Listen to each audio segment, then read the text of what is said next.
दोस्तों देखे छियै राखी जी देखियो मटर के मसाला बना के देखे केना बनवे छै एकदम से एकरा सब पीस के एकदम से स्वादिष्ट होटल के तरह जे मटर पनीर बने छै ओहने बनवे छै। देखे छी के एक दिन खेबे त बार-बार याद करब।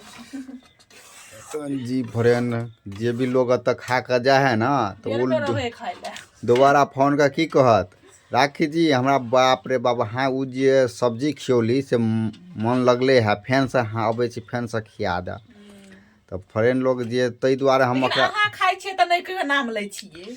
अब मैं देखियो हम तो अथिये में घी में डूबल रही त हम की घी के बड़ाई करू आए तै द्वारे हम छोड़ दे छियै दोसरे वाला त दोसर त सब दिन नहीं एकरा हाथ के खाए है आ हम एक कहते एके आदमी से मुंह तारीफ सुने सुने वो बोर भ जाए लोग मुंह से सुनल त अच्छा लगे है। नहीं हमरा अहाँ कहू कि अहाँ बड़ी नीक बनबै छी।